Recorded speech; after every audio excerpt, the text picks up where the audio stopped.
water and so on. Now we talk about uruhande rw'amajambere dufite imihanda amashanyarazi none umuganda wo kubanza n'ibindi byose gukomoka muri kubireba mu Uganda yacu ate ibyo mihanda numbiyerebera inguto y'abantu bagamba twakozire yakabare Kisoro na ziriya zindi zo muri kigezi zireba ati mihanda kabiri icyo kurebera aho ngo umuhanda wa kabare ukaza hano Kisoro kagera cyane ka ukagera bunagana mubaga muri kubirebera kabiri wenera mu government yashizeho n'amajambere entunguka itukuza iba gukora ibice kabiri entunguka ati fayiro yanjye hano harimo imihanda yo twakoze niyo turi kwenda gukora ibyembera y'abantu ati amajambere ari mu buryo bubiri reko bunyonyi andisoro gahinga national park gukora ibikorwa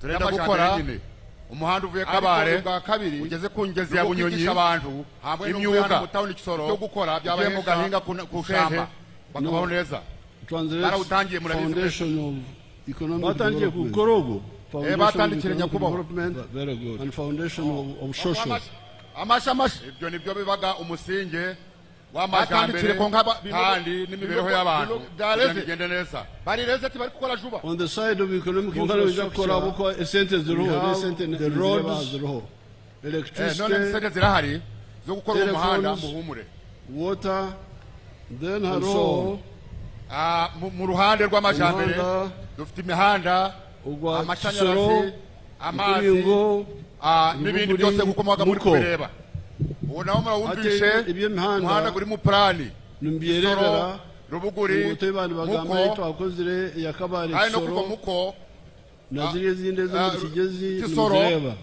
rubuguri buringo bene rubuguri aho nguyu umuhanda wa kabare ukaza hano Kisoro guri mu plani ukagera cyane ka ukagera bunagana kandi muri kubirebera muko kamuganguzi uguno bakuriya kabare umufayiro yanjye aha kandi ugo gwa muko naho hariho uko twabivuze hari ukuvuye muko kugiye kabare nabo buri kwenda gukorwa ati mufayiro yanjye hano hamurwa harimo imihanda yo twakoze niyo turi kwenda gukora bitogota hariho amayanja kabare ifasha bunyonyi and Isumba gahinga national park urumvishe ugo undi muhanda kugiye gukora avuze iyo myanya kabare uzanyuramo ugeze ku ngezi ya bunyonyi murayumvishe hamwe n'uvuye hano mu town Kisoro so igiye mu gahinga ku shamba nibeja kugitera barawutangiye murabizi mwese batangiye ku Korogo iyo mihanda batandikire nyakubaho yavuze yabagiye gukora kandi horo nindi yo bazakora amashamashi mu mwitonde mu be patient murindeho gake batandikire ko nkaba amashanyarazi ni bireba byareze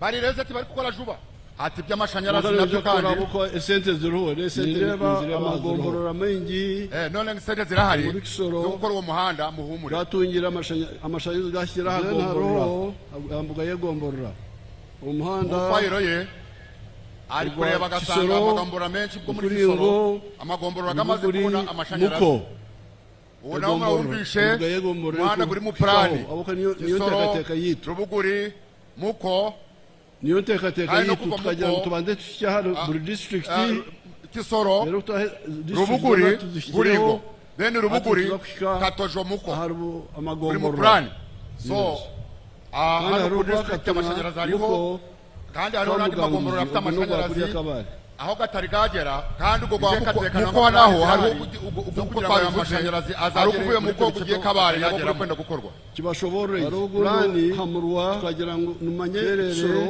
eketire amashanyarazi buhoma n'ubya kuba kabare eketire amashanyarazi amayanja n'ubya kuba rukungiri ifasha so plani yitu ikumba tukagira ngo tubanze amashanyarazi undi muhanda gugiye Kanungu avuze iyo myanya yose yo kuzanyuramo twagize ngo gerekeye ku mashanyarazi tuzi ngo abantu bose barakeneye ariko twagira ngo tubanze twayashyira ku ntebe nkuru za district so iyo mihanda iyo ni mike yavuze y'abagiye gukora now 650k offline price jumps like dollar but on Gigi price stays.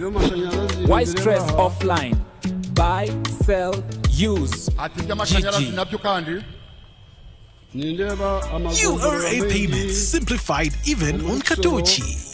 But first, you need a BRN payment reference number. You have it? Good. Now, step 1. Dial star 185. Step 2. Select option 4, Pay Bill. Step 3. Select option 7, URA. Step 4. Select option 1. Pay registered PRN. Step 5. Enter PRN number. Step 6. Enter PIN to complete transaction. It's that simple. Pay taxes, business licenses, identification documents, traffic fines, and more the easy way. Airtel Money. Instant, secure, good. zo kugira ngo aya mashanyarazi azagere bava ku magomborora bazabona ubuza mu byaro byanyu urushomaho umfayiro ukagira ngo ndebe ekete n'amashanyarazi eriye mu kabare ekete n'amashanyarazi mu fayiro yo yarebyemo asanga ngo igomborora itayabona amashanyarazi muri district ya Kisoro ni Nyarubuye izindi zona twagize ngo gerekeye ku mashanyarazi tuzi ngo abantu bose barakeneye izindi sub-counties izindi gomborora ku ntebe nkuru za district amashanyarazi yagezeyo tuzayavaneho tubajana mu byaro Nyarubuye n'itari yabo n'amashanyarazi buhoro hata ingugambira Busanza Nyabwishenya za Uganda buri zashyiriweho amashanyarazi shanemwe yebizina izona kweta buvuma ayo yose nkuko yasomye kandi namwe murabizi ayo yose yabonye amashanyarazi aho dukugambira ngaha ati ebyesumu ati mwena mwine sumu munshahoye mbuga za districts zabo ibyerekeye ku masimu turukomeza turayakura uko turajana buri muntu afisimu mu mufuka we tegwe imyaka irivu yavuba ibyesumu byose turabirangije ibyesimu byo barabirangije district twajya ngo tuke ahamagomborora ati nebi amayizi byona tinyire buri kuza byona nka byona bikagira ngo ahantu cyaro cyanjye yemisingi y'ibyentasya gabanje gashyagomborora fast entunguka atazagira umuntu urakara w'amashanyarazi ntabwo yari yagerewe mu rugo ahubwo government ishaka kugira ngo ibava ku district baje ku magomborora hanyuma none bava ku magomborora bazabona ubuza mu byaro by'amajambere aheraga ku misinge yo kwinjira winjiza mu buryo bw'amashiringi ayo majambere niyo ashaka gusobanuraho mu fayiro yo yarebyemo asanga ngo igomborora itayabona amashanyarazi muri district ya Kisoro kuvugaho ni Nyarubuye yari ibyerekeye ku musinge w'inyinjiza cyangwa amajambere ariko barenda kuvuga ku majambere gafashe izindi izindi sub-counties wawe gomborora mu mufuka wawe zo amashanyarazi yagezeyo ku magomborora gabo Nyarubuye n'itari yabo n'amashanyarazi entura y'abantu shosho Nyabwishenya none hariho n'imisinge ifashe ku mibereho y'abantu aho batuye uko babayeho ayo yose nkuko yasomye kandi namwe murabizi ayo yose yabonye amashanyarazi n'amashuri n'amarwariro hati ebyesumu hati mwena mwine sumu buri mwene sumu munshahoye n'amashomero mengi gerekeye ku masimu tuzi yuko hafi buri muntu afite isimu mu fayiro ye ibisimu byose turabirangije primary ibyisimu byo twarabirangije dufite amashuri ya primary hati na 40 buri amashuri ya government mu district ahantunguka yemisingi y'ibyentasya entunguka sororo y'ibyentasya municipality together minama distinguish between social infrastructure and social infrastructure Kisoro iyo mu byaro kuvuga hamwe na hano mu majambere amashuri arimo yose yateraheraga ku misingi ya government ni 140 yo kwinjira winjiza mu buryo bw'amashiringi ayo majambere niyo ashaka gusobanuraho nabo cyo muri amashomero mengi baba ni ingambaho government n'emisingi y'ibyentasya amashuri menshi ya government kuvugaho yari byerekeye ku musingi w'inyinjiza cyangwa amajambere ariko barenda kuvuga ku majambere cyokora gafashe ku kuntu injiza isende iwawe mu rugo nanga mu mufuka wawe mu buryo mutangamo kugabura ubwo no kuvuga imyigire y'abana uko bariga n'abantu shosho none hariho n'imisingi uko ifashe ku amashuri abereho uko yagabwe mu district yose aho kuba abantu aho batuye uko babayeho hamwe na municipality mwinemeruka nshanjo na gumwe ati district yose ubariyemo na municipality harimo imiruka 71 nabo cy'amashomero ga government nigakira imiruka y'ibyo imirundi ebiri ati none urareba yuko amashuri ya gavumenti asumba umubare w'imiruka yo mufite imirundi ebyiri konka emiruka 26 etene mu ishami rya gavumenti ariko kandi hariho imiruka 26 itari yabona amashuri rya gavumenti ekikumanyisa ngo kugabura tumuragabwirege cyerekana ngo ku district mu gihe bagabaga ayo mashuri ntabwo bayagabye neza nabo cyo mwegendesereze mureke kutamashomero mengi umuruka gumwe aganda gatakatu emiruka ndije takatungire ati none mwirinde abo ku district abamashuri mwe kuja tucika amashuri ahantu hamwe kandi hariho indi myanya idafite amashuri secondary schools nazo nizireba aha nazo ziri yamwe na secondary schools nyingi amashuri ya senior nayo arenda kuyavugaho kandi nayo ari kuvuga ngo ni menshi mwina amashomero 18 secondary schools za government wadufite secondary schools za government 14 14 yes so nabo ekyo entunguka nabajantu muganda go kubanza n'obusinge ubwa kabiri n'entunguka ati none nababwiye yuko ibintu bikuru icyambere ari amahoro icya kabiri na amajambere ibintu bikuru NRM byarakoje ibintu bya NRM yakoze na amashuri yarayakoze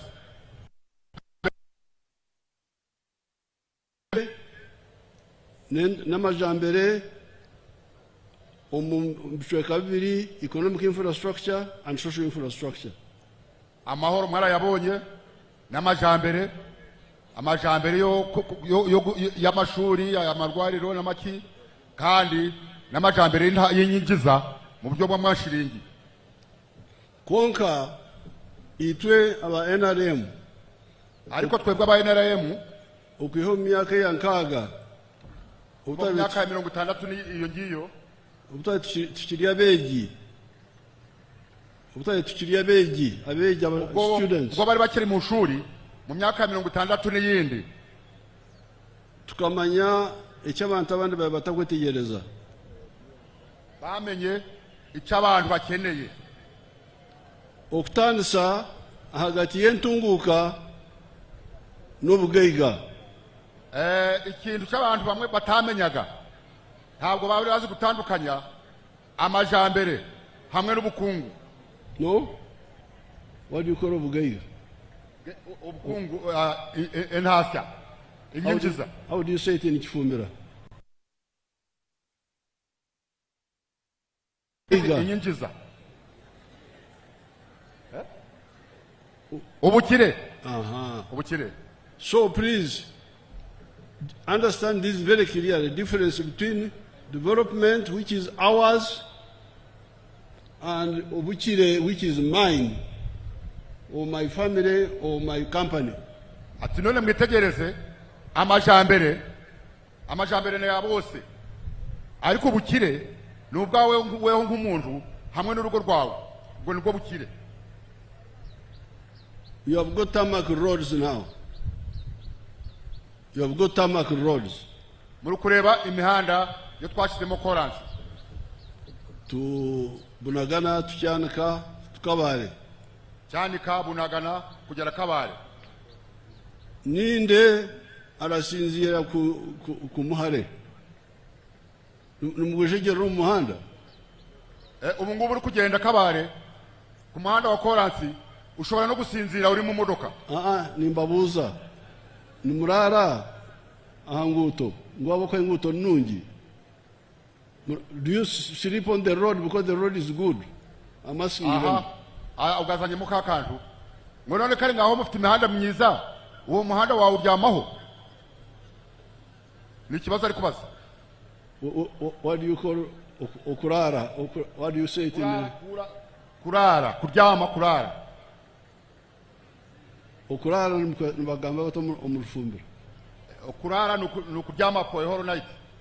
Nka kurara ni kuryama for a whole night. Gutsa kuryama yatwara amasaha make nangwa the whole night. Murarara mu muhare. Nere muraraga mu muhanda. Murarara hehe. Muraraga he. Omurugo. Araraga mu rugo. Oh, murabagabo rwoshe. Arabashimye murabagabo n'abagore beza muraraga mu mago. Ati kon muraro makaganyi. Muraraga mu mago yanyu. Hato mwarga hano muzagaruka mu makaganyi. Na hato mwarga ho muri kiko muzagaruka mu makaganyi. Na nubu ni muvangaha murataha mu mago yanyu. Nanjewe ndashira yo mu rugo iwanje ntungamo nawe navangaha aratahiwe mu rugo mu ntungamo. Betwo garuka yo mukayawe. Uboro bweta cyo umurufumbira. Ubukene. Aha. Warashira yo mu rugo. Ubukene bwareka yo mukasheshe. Ushanga bukutegereze. Ati ubukene bugiraga ingorane urabusiga mu rugo mu gutaha usange bugutegereje. Bugira ngo kuruka yo mu rukiko twewe tucyari ahanga. Twese twaje ahanga mu rukiko. Ariko wari ufite ubukene mu rugo naje gusubira arasanga buri. Ubukene uboro bwareka yo mukasheshe bije kushanga yo bukutegereze. Icyo mwacyumvishije. Yuko ubukene ubusize mu rugo mu gitondo iyo utashe ku mugoroba usangaga bukiri mu rugo. So nicyo twahaburira abantu umyaka yankaga tukagira nyaburamwe entase y'amaka n'ikintu kikuru munonga mureke kugira umunguto amashomero ibintu birungi konka nebyatwena konkiwe enaku yawe nija kumaroho ubukire umukaya. So ati mu myaka ya 60 bakiri mu shuri batangiye kwigisha abantu icerekeye ku bukire cyangwa inyigiza yo mu rugo ukuntu wabona agasende ko gukufasha mu rugo ibintu bitandukanye n'iby'imihanda nangwa n'ibindi by'abantu bose bahuriyeho. Mureke ukugira muri ukuga to be diverted ukuga umurufumero kwetaki okuga to instead of looking this way you look this way. Instead of looking this way, your attention now goes something else. Okay. None ngo mureke guhuga mu mwanya ukabaye uri kujingiyi uri gutekereza gukora ibintu biri muri rwa ruhande hanyuma akagira ibiguterebura ukaja muri rwa ruhande uko niko nagahuge mbese. Hati ejengiri etwaburire omu Katro corridor kuriya North Ankole, Central Uganda, omyaka yankaga abantu bakagihurira bamwe benje bagituma nkora umucicwekejo. Ati none ubwo butumwa twavuze muri yo myaka 60 no gusubiza hejuru muri biriya bibaya byiza bibaga maboroze binka bamwe barabyitegereje babishira mu nkora kandi n'ubu biri kubafasha bameze neza. Kambore cyo muharubo abantu none katubereke humwe muri abo bantu babyitegereje mwaje kubireba ku screen muntereho.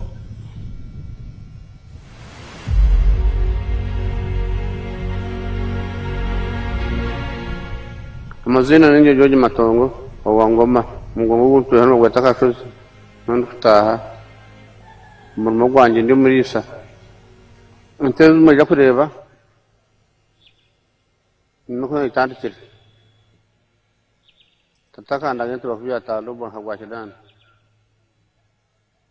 meirisa zakanya nagura amataka nyuse nazo zankorera ibintu kwenda zashubiza abana bihereze natuzurho kabanza mu nyankore naje nahindura nk'umwata ngo nzungu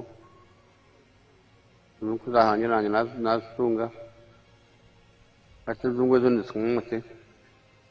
On our farm, we collect over 900 liters of milk per day, and a liter costs 800 shillings, which is approximately 21 million per mile. Now, nk'ebyona bikareka ubwo musheje umukureba tashomire ati uwo mugabo muri kureba hariya kurikira kuri iriya screen ntabwo yasigiye mu mashuri akari abanyacyaro b'abanyankore abantu barisa bakorera inda yonka ni umwe mu banyacyaro bo mwankore baragiraga inka bakorera inda yonka bari gukorera inda bakoreraga inda gusa no income nta nyinjiza bari kubona y'isente tubaburire ngiregi basimuka none ko bumvishe ubwo butumwa bwaba ngaba bababwiraga mu myaka ya 60 barakanguka barahaguruka nawe atari muhurura no mugaiga buri zoba natunda lita 900 z'amate none muri kureba kuri ya mugabo yabaye umukire ubu ngubu akamaga amata lita 900 mu munsi ebe yamato mu kiciro k'icyo eri hansi aboka amateni mengi ebe yamato mu kiciro k'icyo eri hansi aboka amateni mengi igiciro cy'amata muri icyo gice cy'ankore kiri hasi igiciro kiri hasi kuko amata ni menshi bamuhereza miliyoni 800 buri lita bayigura shilingi 800 konka aboka amateni mengi umwezi natunga miliyoni 21 nubwo amata ibe yari hasi kuko amata yari menshi abonaga miliyoni 21 umwaka nzo miliyoni 250 mu mwaka nzo miliyoni 250 maganana 250 abonaga miliyoni 250 buri mwaka uriya mugabo wo mwabonye hari now numureba ayombekere enju y'umurembe yataho sora yashomesa abana ubwo umushiti numureba nagambo rujungu and graduate so omunyacyaro ayeshubire yaba umuntu wo murembe muri kurebera inzu irenze y'uriya mugabo wawuri niwo turi kuvugaho yarayubatse inzu nziza ashira abana mu mashuri abaratangirira agura n'andi mataka ubu umugabo umeze neza muri kureba niriya ndaye uko imeze konka arahare n'inguto ya korasi ariko we ntabwo yari yegereye koransi General Kare namanye kicyo k'icyo gihe Ngoma where this person is about 70 miles from the nearest tarmac road. I beg your pardon, Your Excellency. General Kare knows those areas when we were fighting there. And where this man is, he is 70 miles from the nearest tarmac road. Uyu mugabo atuye mu cyaro cyane. Ahatuye kuviwe kugeraho umuhanda gwa koransi gure ni mayiro 70. Muri kureba ko atuye mu cyaro. Nabwecyo entunguka ninke konka obugaiga buriyo no kubwico iyo mpamvu amajambere ni makeya kuko ni mu cyaro ariko ubukire arabufite uramugabo so njo ntani bagambera please ubukire you can be omukire wherever you are then the tarmac road will find you there ati none nico gituma mbihanangiriza ngo mushaka ubukire kuko amajambere nk'izo za tamaka za koransi z'ubwazo ntabwo zabateza imbere ahubwo mugomba gushaka ubukire nubwo mwamutazegereye. Now that was our message before we even went to the bush. Ati ubwo bwari ubutumwa bwacu twahaga abaturage na mbere tutatwaje mu shamba kurwana. When we came from the bush, we gave the same message to the whole country. None ko twavuye mu ishamba tumaze kugifata igihugu ubwo butumwa tubwigisha abantu bose bo mu gihugu. In the manifesto of 1996 we said 4 acres model or less. Mu gitabo cya plani cyitwa manifesto cyo 1996 harimo inyigisho ya eka enye uko wakoresha eka enye ukagera ku bukungu. Say 1 acre put coffee 1 acre put coffee. Eka imwe ugatera mu mwanyi. Second acre put fruits. Indi eka ugashiramo ibibuto. Fruits. Fruits, what are they in Chifumbira? Fruits, ebijuma. Ibibuto. Third acre, put there pasture for zero grazing cows. Eka ya gatatu, ugateramo ibyatsi byo kugaburira amatungo yawe. Inka n'ihene n'ibindi. Agomuchuju. In the shed. Inka zawe, kuko inka ntabwo zikwiriye kwirwa zirabunga. Inka zawe ukwiriye kuzishyira mu kizu, none ukaza urazikerebera ubwatsi, urazikerera ubwatsi, urazizanira. So iya eka ya gatatu, numwe uraje urakera ibyo byatsi, urajyana inka zawe ziri mu kiraro. Fourth acre, put food for the family. Fourth acre, put food for the family. Eka ya kane, urahingamo imyaka yo kurya. The backyard, do poultry for eggs. The backyard. Ekanyima, oteye nkoko z'amahuri. Ushiramo inkoko zo gutera amagi. Ekanyima backyard. Inyuma mu gikari. Ugomba gushira inkoko, igikari ntikigupfira ubusa. Ukororera inkoko zo gutera amagi. You also can have pigs if you are not a Muslim. You can have pigs if you are not a Muslim. Nabwo ukwiriye korora ingurube kuko ingurube ntazuruhije cyane kuzireberera. Ingurube, pigs. And if you are near the wetlands, you do fish farming. Kandi wegereye ahantu hari imfunzo, hari urufunzo, ukorora isamaki. And if you do that, you will be very rich. Ibyo bikoze wasanga wabaye umukire. If you do all or some of them. Ukoze ibyo byose ko tubivuze ko ari bine, nangwa bimwe muri byo, urasanga wabaye umukire. Now let me show you, I've got many examples here. I go with the film, I show films. Not of dancing, not of but of development. Ati kanongere mbereke akandi kantu ko kureba hariya kuri ya screen. Ati njewe nerekanaga za filmu atari ziriya zo kubyina indongo, ahubwo za filmu zo kwigisha abantu ukene. Let me show you Basangwa of Kamuli. Ati kambereke umuntu witwa Kasangwa wo muri Kamuli.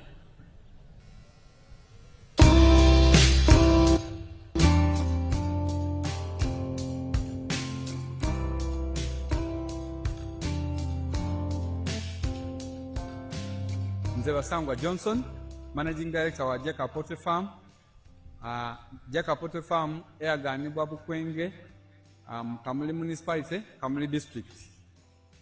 Mu 2007 twatandika obulunzi nga tutandikira mu Kamuli Town Council by then mu plot yali 50 feet by 100 feet. There's a foot ya 5 ku 10 eda itaka. Tutandika tutya twali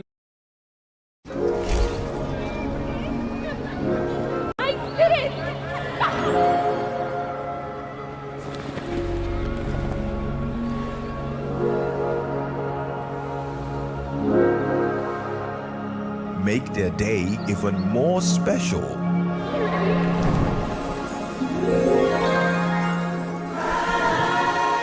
home your way.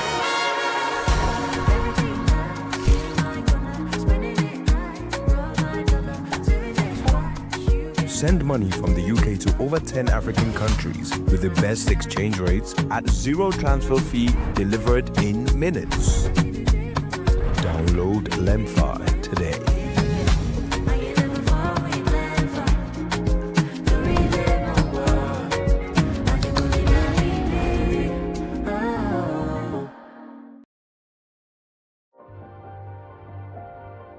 My skin is my identity, my strength.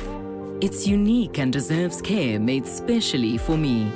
Nivea Radiant and Beauty Even Glow, enriched with 95% pure vitamin C and pearl extract for visibly radiant and even-toned skin in just 2 weeks. Nivea Radiant and Beauty Even Glow. Skin is for celebrating my shade of beautiful. Nivea is for skin. yatangiye guriya mushinga gwe mu mwaka wa 2007. They were fighting for position of LC5 chairperson of Kamuri because one chairperson had been removed. Umugabo ngo yashakaga nawo kugira ngo abe chairperson wa LC5 muri yo district yiwabo kuko wari urimo yaramaze kuvamo. So when I went there, I told them what I am always telling everybody: you people, why do you think politics is the only form of livelihood? Why don't you do wealth creation? Ati ko nagiyeyo muri Kamuri abo bantu ndababwira mwa bantu mwe kuki mwese muri kwirukira mu bintu bya politike nibyo bibeshaga abantu byonyine ati kuki mutakora ibindi byabazanira ubukire. And I told them what I'm telling you now. Ati mbabwira ibyo ndi kubabwira mwebwe muri hano. So please, 4 acres model. Inkora ya eka enye ya kuzamura. So for him he listened to me. He listened to me this one. Uwo mugabo wo mwabonye ati yaranyumvishije ibyo namwigishije. And he started doing poultry for eggs. Atangira korora inkoko for eggs. Zo gutera amagi. Now he's selling, he has got 111,000 chicken now. None ubu afite inkoko ibihumbi 11. And he's selling 2,000 trays per day. Kandi buri munsi agurisha amagi ubukoko cyangwa ubutara ibihumbi 2. And he's getting 20 million shillings per day. Kandi abanaga shilingi miliyoni 20 mu munsi gumwe. Per day. Now, that is 600 million shillings a month. Ubwo none mu kwezi abonaga miliyoni 600. And that is 7.2 billion a year. Ubwo kureba mu mwaka ari ikintu bitaga trillion mu rufumbira ntikibagamo ariko ni trillion 7.2. Trillion ni ikintu mu rufumbira ntitwakigeraho. And this is what I've been telling you all the time. Ati none ibyo maze iminsi ndabigisha nk'abantu banjemo. Now this is somebody in Kamuri now. Uyu ni umuntu wo mu district ya Kamuri. Who listened to my message. There are very many who have listened, like the one that you are quoting here by your chairman here. He was quoting some examples. Ati hariho benshi bameze nk'uriya mugabo wo twaturi kuvugaho wa Kamuri bakurikije ibyo twabigishije bameze neza. But let me show you one more challenge from Karamoja. Just one. Ati none kandi mbere kakandi kantu nabwo mwitegereze mugereranye murebe. Ogira, I am a model farmer in Abim district. My village here is called Arangetoi West. Arangetoi Parish, Abuk Town Council, Abim district in Karamoja. The mango trees you are seeing here were given to me by the President through Operation Wealth Creation. I received 200 mango seedlings, and I planted all, and they are all doing well. Apart from this venture, I got money from PDM last year. I got 880,000. And I used 800,000 for buying 10 goats. And the goats are there. They have multiplied. They are now 16. Part of the money of PDM I used for buying cassava stems. Through that money, I've managed to plant 2 acres of cassava. They are now doing well. The first acre I intend to harvest next year in January. Then for the mangoes, you are seeing, I started harvesting last year in 2023. The first harvest, I got 6 million. That was in June. Then second harvest in November, not September, November, I got another 6 million. So last year, from these mangoes, I got 12 million shillings. I've been selling to the people around. Actually, Soroti Fruit Factory has booked this mango. They want me to take these mangoes tomorrow, 2025, to the factory. Actually, I've been selling locally. I've been selling one at 500 shillings, two 1,000. And people are buying. These mangoes are very good. The mangoes, trees you are seeing here, are giving me money, a lot of money. And I want to thank His Excellency, the President of the Republic of Uganda, Kaguta Musevrni, for coming up with the idea of Operation Wealth Creation in the country. This is money. I am not going to suffer. My children will not suffer because of this wealth. I call it wealth now. I always invest. I don't invest mango. I invest money, not mangoes. So I want to thank our president so much. And next year, if all goes well, I expect to get 18 million first harvest. And then second harvest, I also expect to get 18 million next year, 2025. So altogether, I expect to get 36 million shillings. And this money I will use for paying fees for now my children. That is example from Karamoja.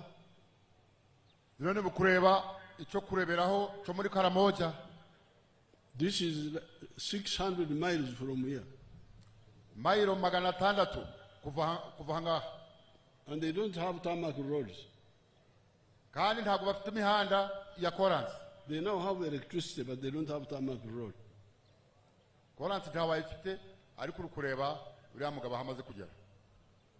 They now have electricity. They have taken electricity there, but they don't have tarmac road yet.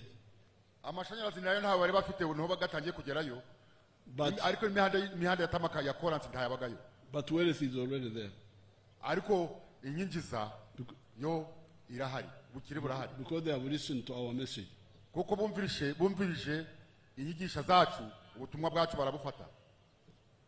I'm rushing to another rally in Rwanda, but in the press conference I will talk more about these issues.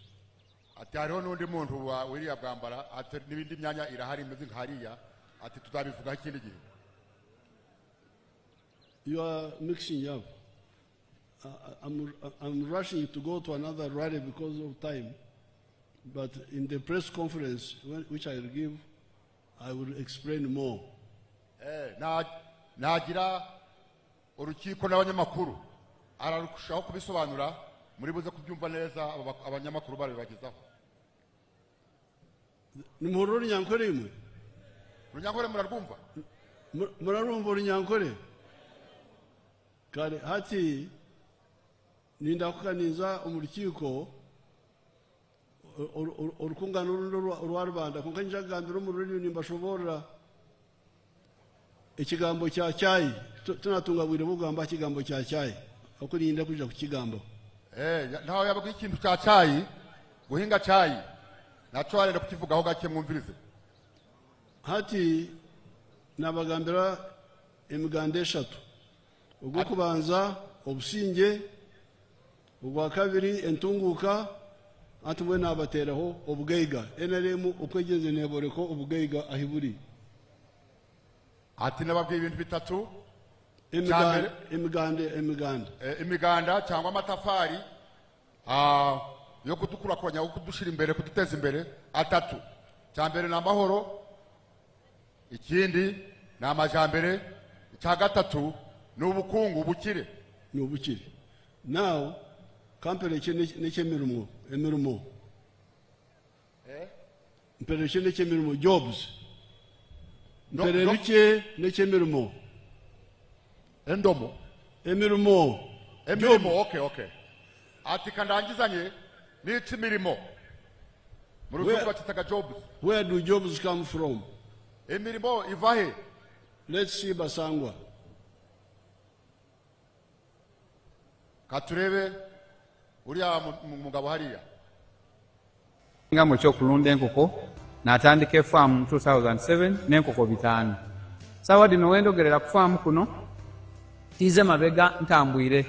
President yaida yankyalira mu 2010 nga ndina enkoko 5,000 yasanuka ino. Sawa dino tutambwire tulina enkoko 1,200 tufulumya amagi etule 2,000 buli lunaku. Etule 2,000 divaamu milioni 2 buli lunaku. Omwezi diba milioni 6.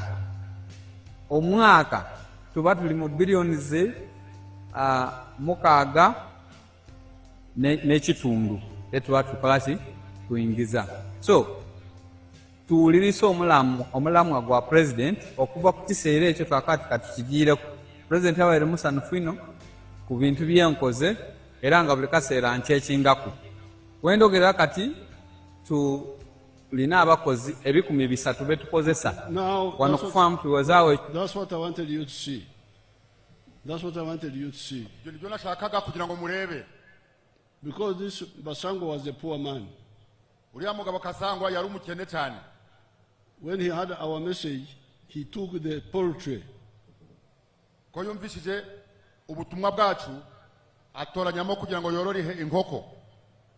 Now he's a rich man. And not only is he a Mukire, but he has now created jobs for other Ugandans.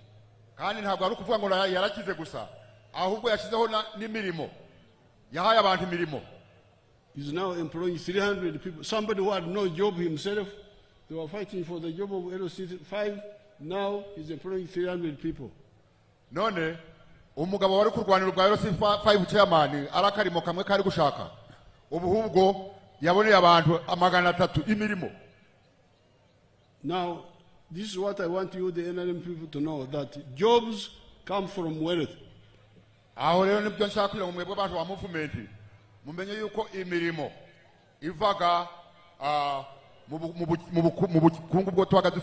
Mubukire bw'abantu na companies. Now, this wealth is wealth from one of the activities of the 4 acres model. Ubwo bukire buriya mugabo yabonye yabuvanye muri kimwe mu bikorwa bine byo twavuze byo wakorera muri eka enye. But there are other forms of wealth. Ariko hari ubundi buryo bwo wakiriramo. But today let me only speak about the factories, show you the factories. Tunone ubu kambereke ubukire bunyuze mu makorero. Let's see.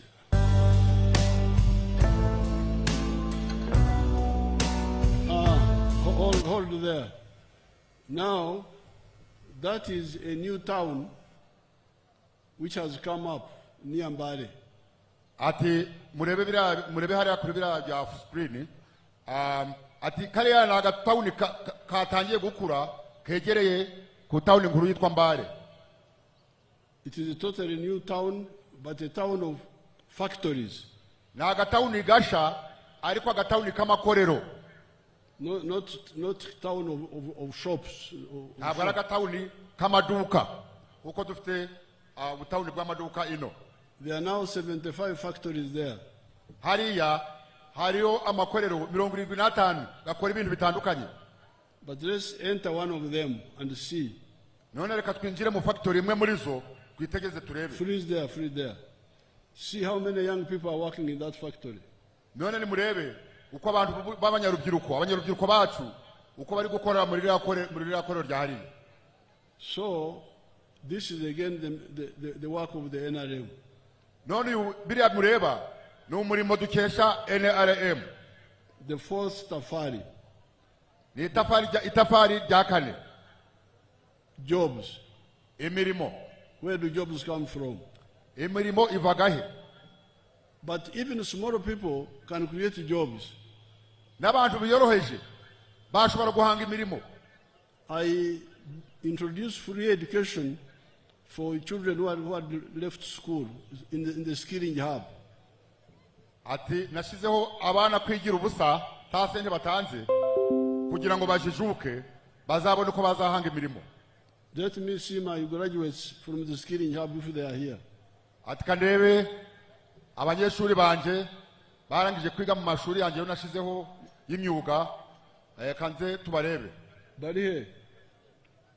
Muhaguruke. Ukaguruke is what? To be fast. Uri kubareba?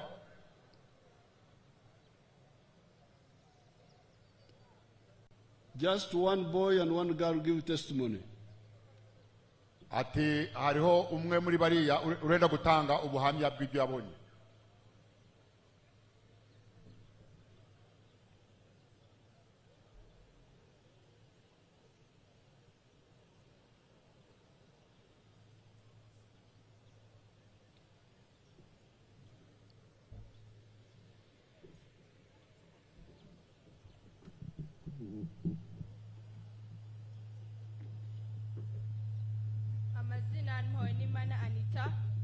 From Kisoro district.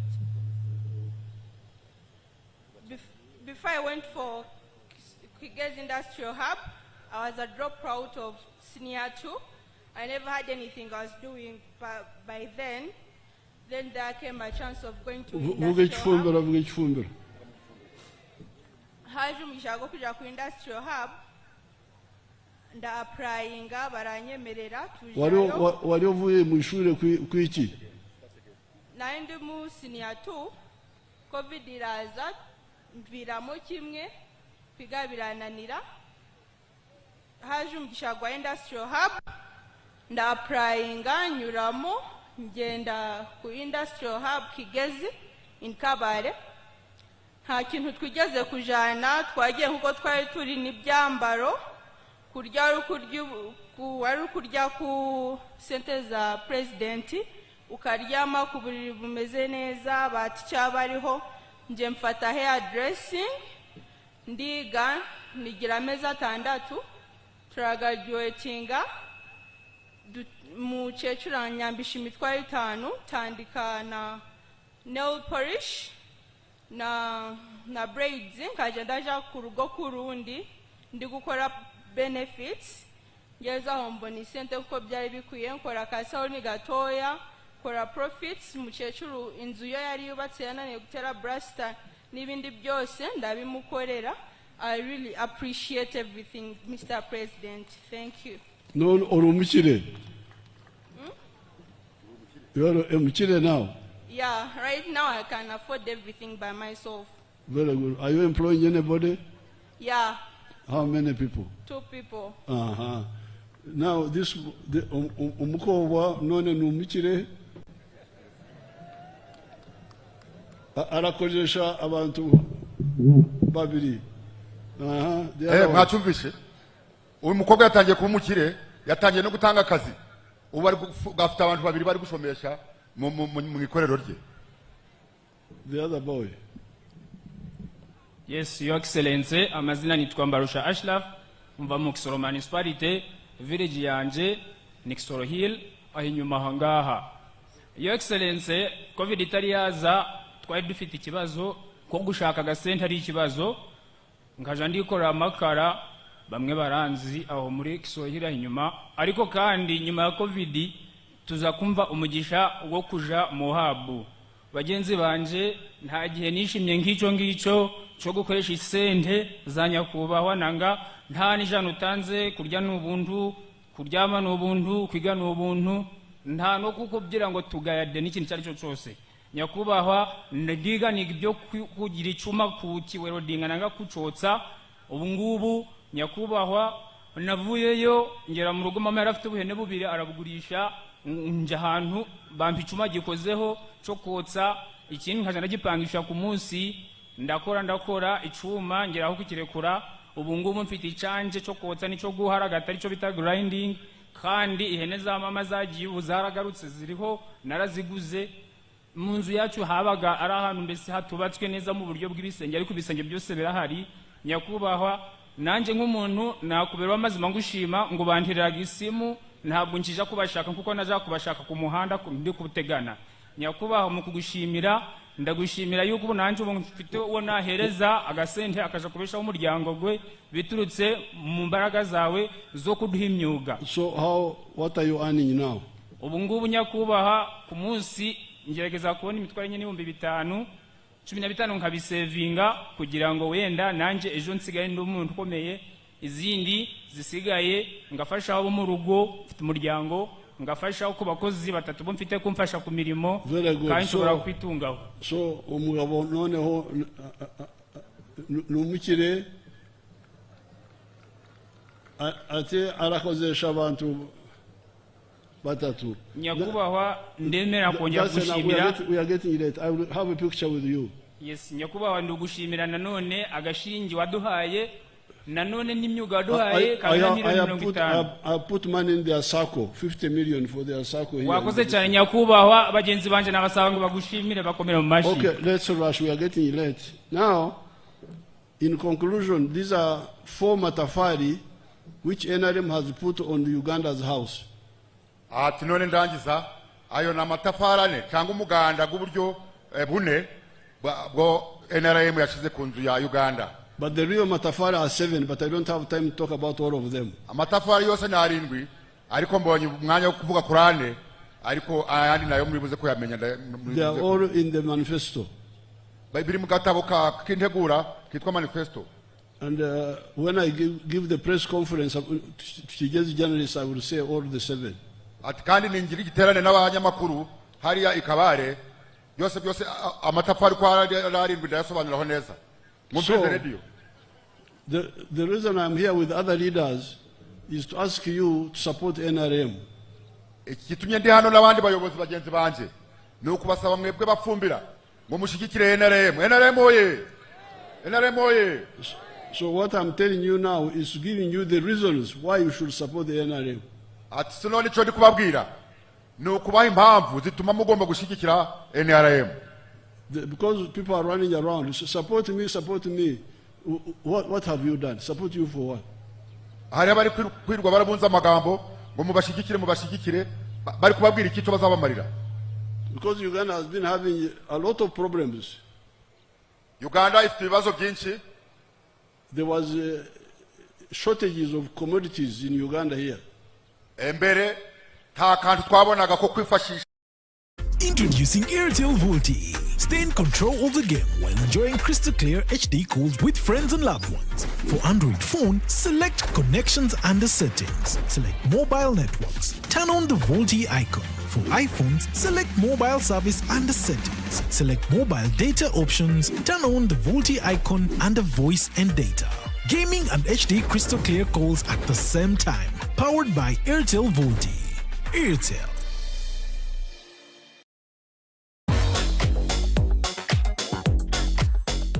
And one thing about Deriv, yeah, when you just know what you're doing, all right, trust me, you're good to go, all right? Less manipulation, simple and straightforward. Apparently, I think we have like few female traders, like in where I'm coming from, in Nigeria to be specific, all right? So I want them to see this as a motivation, to see this and understand that it's very, very, very possible with Deriv, to be specific.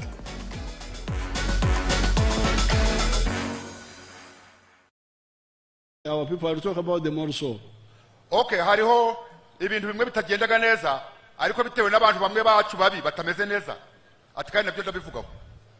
But most of the work has been done by the NRM. Ariko umurimo munini umaze gukorwa na NRM kweli. So therefore I ask you to support the NRM. Nenda basaba kugira mushigikire NRM 100%. As you have done in the past. Uko mumaze igihe mubikora. So that we continue and consolidate. Kugira ngo dukomezemo ibyo twatugezeho tubihe n'imbaraga kongereho n'ibindi okunyweza tubinyweze. NRM oye! NRM oye!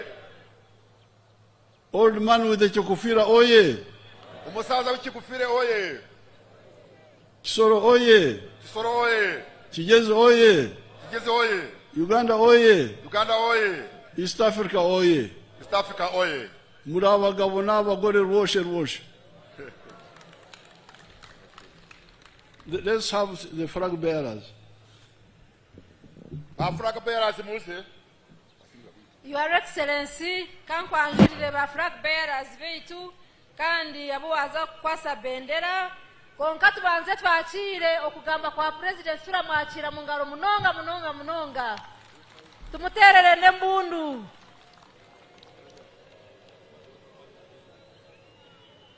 Your Excellency, ba flag bearers beitu ba Kisoro ni babo abakwijirira hihi abantebe yabo amemba wa parliament konka nandashaba na Kisoro municipality meya niwe obase kugenda omisho owo kubanza Honorable Akifeza Grace Ngabirano kandi oli woman member of parliament okwasire bendera abwa NRM tumwachire munonga. President ariyo alikwasa Akifeza Grace bendera muragireba mujachire niwogwe akurataho Honorable Sam Byibesho kandi okwasire bendera ya Kisoro municipality. Murebe aboni bo bakwise bendera yeitu Honorable Sam Byibesho kandi president yamukwasa bendera. Twakurasaho Honorable Kanyarora Nkuruma kandi hatiya niwe yaza kwakira bendera chairman w'ekibina kitu cha NRM araji mukwasa mubakire munonga.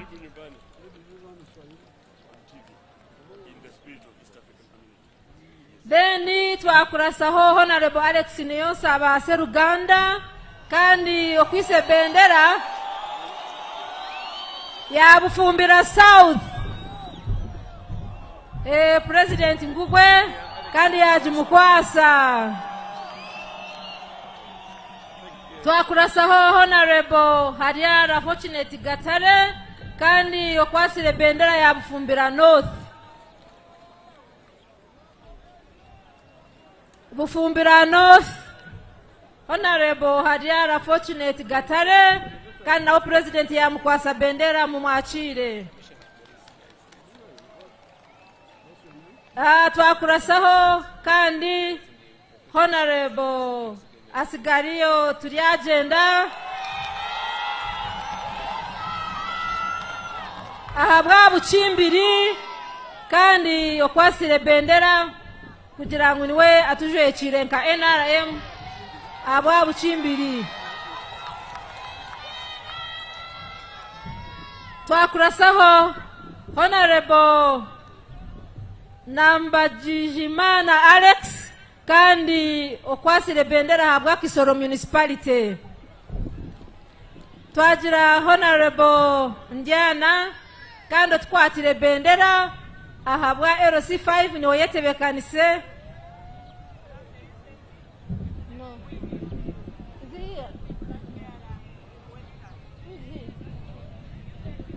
Your Excellency ogweni omwami Ndiana Richard kandi okwasire bendera habwa Kabale RC5.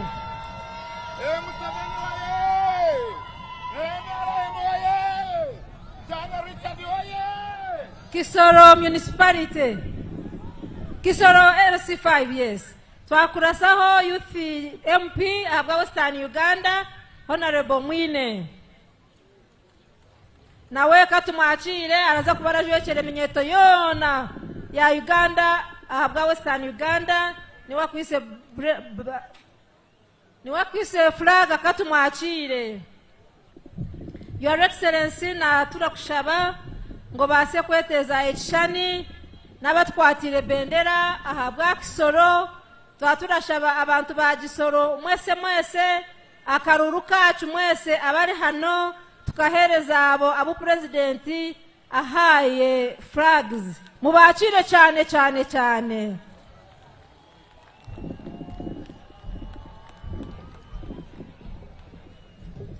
Your Excellency wabanomaliriza aba flag bearers ekishani cyabo oyine bindi bishani bibire byasigarayo.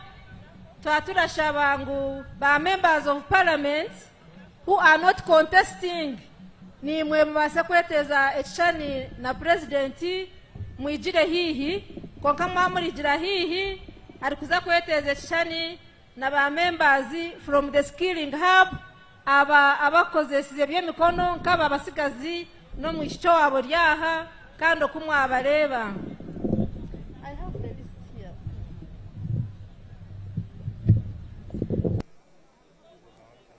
Skilling hub mwamuraheza. Members of Parliament who are here and are not contesting, please move forward and take a picture with His Excellency President Museveni. Ndikureba Honorable Nsababuturo, ndikureba Honorable Rose Kabajenyi, ahabokuba they are not contesting as independents. Hamwe na Honorable Buchana Hall, ababaza kweteze chani na President ahabokuba tibari kwesimba nka independent. Then Your Excellency twatura kushaba ngo chani ekira ashembeyo chibe echa abanyadini abari aha ba bishop weitu dini weitu ahabwa ogumwanya mutorere kandi hamwe na sheki weitu district cards nabo beteze chani niwe Your Excellency. Your Excellency oramaririza oyineho ebihembo ebyaruga omu bantu bawe ba Kisoro kandi biraraba omu group z'abakazi ezibire mobilized by Honorable Akifeza Grace Ngabirano oyije n'abakyara aba omukyara Kangeyo Florida omukyara Kansime Anet kandi bebembigwe Honorable Akifeza Grace babase kuhereza presidenti ebihembo kuruga mu bantu ba Kisoro bose baleta ekutiya 30 zemondi mbaterere munonga munonga abo barahereza ebirabo byabo presidenti naba ndashaba okulonchinga sako kandi Western Region SEC member weitu na ndakushaba ngu obase kwigira hehi kugira ngo president yaza kuronchinga gisako abantu bo twirora bugana nabo babasa kunezeregwa. Abantu ba Kisoro mwe bare kuhereza president Museveni birabo mwe bare kumuhereza bihembo mwiterere mu ngaro ejo nirole erimu ekutiya 30 zemondi ahabwa group C ezibire mobilized Honorable Akifeza Grace kandi kugira ngo babehereze president weihanga.